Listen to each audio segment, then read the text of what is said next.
AP అభివృద్ధి బీజేపీతోనే సాధ్యమన్నారు Srikalahasti BJP అభ్యర్థి కోలా ఆనంద్. శ్రీకాళహస్తి నియోజకవర్గంలో విస్తృతంగా ప్రచారం చేశారు. ప్రచారంలో ఆయనకు అడుగడుగునా జనాలు నీరాజనం పట్టారు. తాను లోకల్ అని, గెలిస్తే నిత్యం ప్రజలకు అందుబాటులో ఉంటూ శ్రీకాళహస్తికి కేంద్రం సహాయంతో మోడల్ నియోజకవర్గంగా అభివృద్ధి చేస్తానంటున్న కోలా ఆనంద్తో మా ప్రతినిధి Karthik face to face.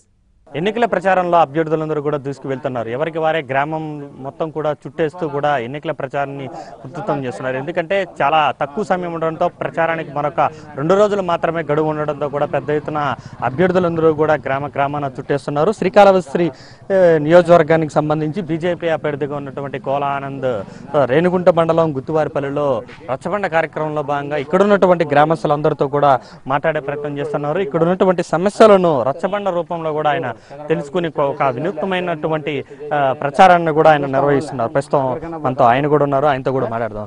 Sir కోలానంద్ గారు, చెప్పండి, ఏంటి కొత్తగా వినూత్న ప్రచారంగా రచ్చబండ మీద కూర్చొని ఇక్కడ ఉన్నటువంటి సమస్యలు వింటున్నారు, ఏంటి ప్రధానంగా ఈ నియోజకవర్గంలో ఏమేమి గుర్తించారు, ఇప్పుడు ఇక్కడికి వచ్చారు, ఎలా ఉంది స్పందన? రేణిగుంట మండలము గుత్తివారిపల్లి విలేజ్ 2009 వరకు తిరుపతి అసెంబ్లీలో ఉన్నటువంటి ఈ యొక్క రేణిగుంట మండలము 10 ఏళ్ళైంది కాళహస్తి నియోజకవర్గంలో చేరినాక.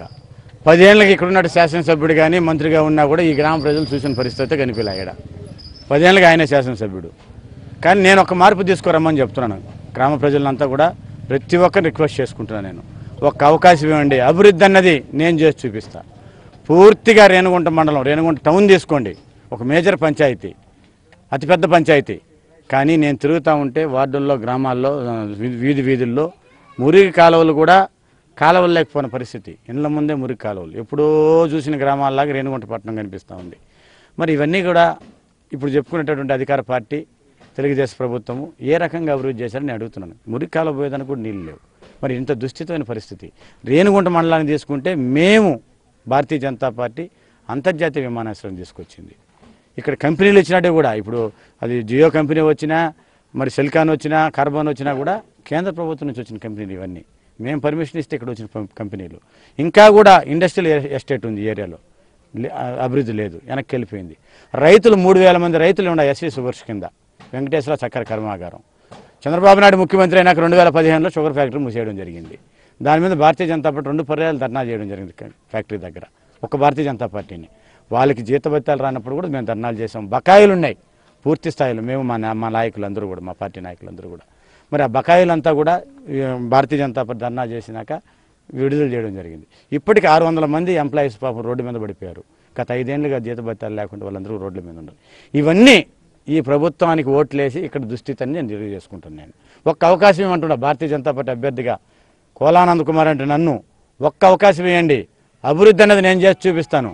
ఎందుకంటే ఇప్పటికి మా నియోజకవర్గంలో ఏర్పేట మండలం ఐఐటి వచ్చింది, ఐఎస్సీఆర్ వచ్చింది. శ్రీకాళహస్తి పట్టణానికి సంబంధించి ఈ తెలుగుదేశం నాయకులు ఎవరూ పట్టించుకోకపోతే నేను పట్టించుకున్నాను.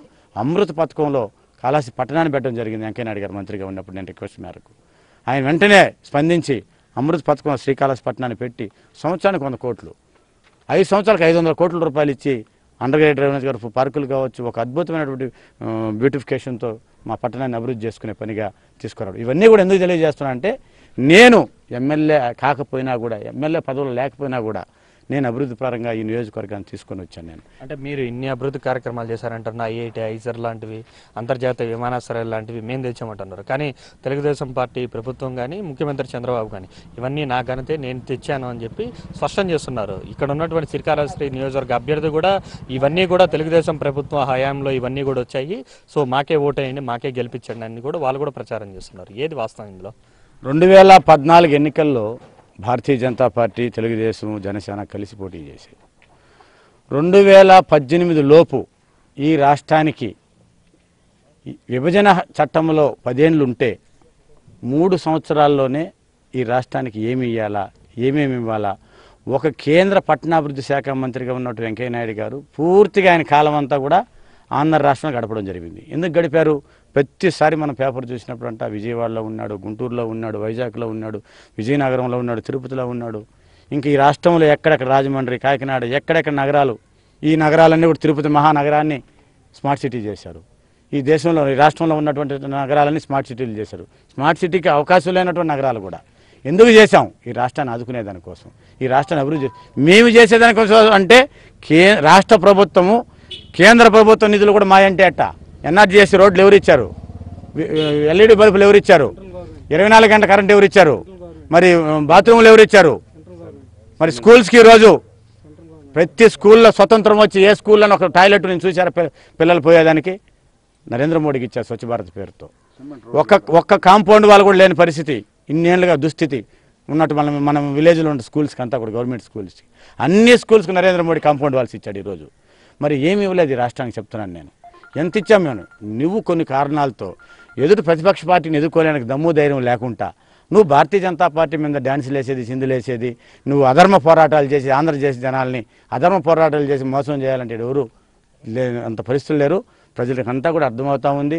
యువత అంతా కూడా ఈరోజు నరేంద్ర మోడీ నాయకత్వాన్ని కోరుకుంటున్నారు. అట్లాంటి ప్రధానమంత్రి ఈరోజు మన భారతదేశ గర్వకారణం ఎంచుకోవడం అని చెప్తున్నాం. నేను పార్టీలోనే చెప్పడం కాదు, ప్రపంచ దేశాలు గర్వించదగ్గ వ్యక్తి నరేంద్ర మోడీ. మనం దానికి నిదర్శనం 2 నెలల క్రితం జరిగిన సంఘటనే. ప్రతి ఒక్కరు కూడా దాని నిదర్శనం తీసుకోవాల్సిన అవసరం ఉంది. స్వతంత్రం వచ్చి ఇప్పటి వరకు మనం పక్కనున్నటువంటి పొరుగు దేశం, శత్రు దేశం పాకిస్తాన్కి మనం అందరం చంపారే తప్ప మనం ఎవరిని చంపిందిలే. మనం చంపాం. ఈరోజు నరేంద్ర మోడీ సైన్యం చంపింది. అది సార్ ఇంకోటి చెప్పండి, అంటే మీరు ప్రధానంగా ఇస్తున్నటువంటి వాగ్దానాల్లో ఇప్పటికే రాష్ట్రానికి 3 స్మార్ట్ సిటీలు వచ్చాయి. శ్రీకాళహస్తిని కూడా ఖచ్చితంగా స్మార్ట్ సిటీగా కేంద్ర ప్రభుత్వం నుంచి ఇప్పిస్తాను, తెప్పిస్తానని చెప్తున్నారు. అంటే మీరు ఒకవేళ ఎమ్మెల్యే అయిన వెంటనే, మీరు ఒకవేళ శాసనసభ్యుడు అయిన ఎన్ని రోజుల లోపల శ్రీకాళహస్తిని స్మార్ట్ సిటీ రూపంలో ఎన్నుకునే అవకాశాన్ని కల్పించబోతున్నారు? ఇప్పుడే చెప్పాం మీకు. అమృత పథకంలో కాళహస్తి పట్టణాన్ని పెట్టించాం. భారతీయ జనతా పార్టీ తీసుకొచ్చింది అమృత పథకంలో. మరి ఇంకా కూడా టెంపుల్ టౌన్ అంతో ఎంతో అభివృద్ధి జరిగిందంటే ఒక కోలానం చైర్మన్ అయినాకనే కాళహస్తి టౌన్ కానీ అదేవిధంగా ఆలయం కూడా అభివృద్ధి జరిగింది.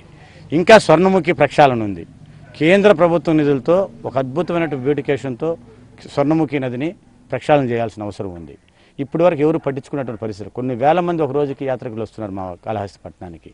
నేనేమంటున్నానంటే ఒక 6 నెలల్లో సంవత్సరం లోపలనే నేను శాసనసభ్యుడైనాక పూర్తిగా నాకు రాష్ట్రంలో ఎవరు ముఖ్యమంత్రి వచ్చినా, ఎవరు అధికారులు మాకు అవసరమే లేదు. మాకు నిధులు ఉన్నాయి, కోట్లాది వేల కోట్ల రూపాయలు కేంద్ర ప్రభుత్వం నిధులు ఉన్నాయి. నాకున్న పరిచయాలు బట్టి ఒక అమిత్ షా గారి దగ్గరకు, కన్నా లక్ష్మీనారాయణ గారి దగ్గరకు, ఒక నరేంద్ర మోడీ గారి దగ్గరకు, ఈ దేశంలో ఉన్న కేంద్ర మంత్రులు అందరూ కూడా నాకు కావాల్సిన వ్యక్తులు. వాళ్ళందరినీ కూడా తీసుకొచ్చి కాళహస్తి పట్టణం మీద ప్రత్యేకమైన దృష్టి సారించి ఒక మోడల్ నియోజకవర్గంగా కాళహస్తి నియోజకవర్గాన్ని తీర్చిదిద్దేదానికి పూర్తిగా నేను కోలానందు లోకల్, నాన్ లోకల్ కాదు, గుర్తుపెట్టుకోండి మీరు. ఇప్పుడు పోటీ చేస్తున్నటువంటి వ్యక్తులు ఒక్కరు కూడా, ఇద్దరు కూడా వార్డు మెంబర్ కూడా గెలవలేని పరిస్థితి అక్కడ కాళహస్తిలో.